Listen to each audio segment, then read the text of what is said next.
नमस्कार, जनभावना टाइम्स देख रहे हैं आप और मैं हूं आपके साथ प्रिया शर्मा। भारत और कनाडा के बीच तल्खी बरकरार है। इस बीच विदेश मंत्री एस जयशंकर ने वॉशिंगटन में एक प्रेस कॉन्फ्रेंस को संबोधित करते हुए कनाडा को एक बार फिर खरी-खरी सुनाई है। उन्होंने कहा कि भारत को अभिव्यक्ति की आजादी पर किसी और से सीखने की जरूरत नहीं है।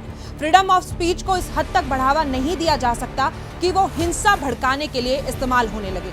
ये बर्दाश्त नहीं किया जाएगा। शायद यही बात है जिसको लेकर भारत आज के वक्त में पूरी दुनिया को समझाने की कोशिश कर रहा है। बता दें कि G20 के दौरान जस्टिन ट्रूडो ने भारत विरोधी गतिविधियों को अभिव्यक्ति की आजादी कहकर पीछा छुड़वाने की बात कह दी थी। देखिए, तो एक तो सिख कम्युनिटी जो है, अगर उनके आप भी खुद जानते हैं कि पिछले 10 साल में उनके जो मुद्दे जो हैं उनके विषय आप जानते हैं कि पहले वो ब्लैक लिस्ट की चर्चा होती थी और बहुत सारे लोग थे जिनको लगता था कि वो खुद अपने देश जान नहीं पा रहे। अब उनके इतने सारे मुद्दे जो हैं, कुछ जो हैं कौम के मुद्दे हैं, कुछ व्यक्तिगत मुद्दे हैं, तो उन पे मोदी सरकार ने जितना समय बिताया है, जितना ध्यान दिया है, जितना उसके जो अलग अलग सुझाव निकाले हैं, आप भी जानते हैं, मैं भी जानता हूं। विदेश मंत्री जयशंकर ने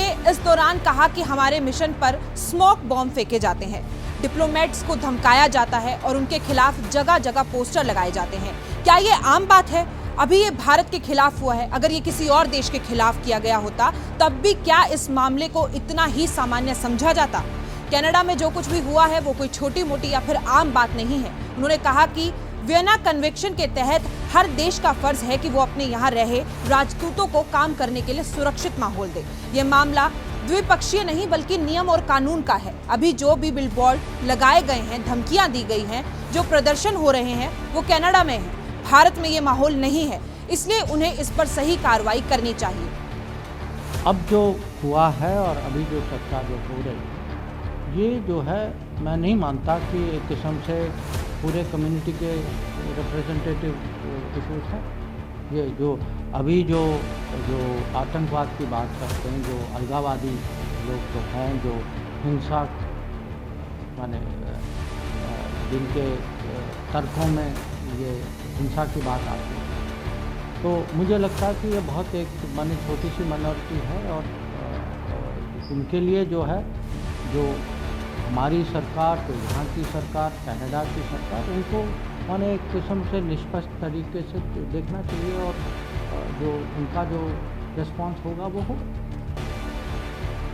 तो आप इसको नहीं लीजिए कि ये कहीं एक पूरी कम्युनिटी का विषय वो उसको माने गलत तरीके से एक किस्म से आप पेश करें। बता दें कि विदेश मंत्री एस जयशंकर का 4 दिन में कनाडा पर दिया गया ये दूसरा बयान है। इसके पहले 26 सितंबर को उन्होंने कनाडा का नाम लिए बिना कहा था कि आतंकवाद, चरमपंथ और हिंसा पर एक्शन राजनीतिक सहूलियत के हिसाब से नहीं लेना चाहिए।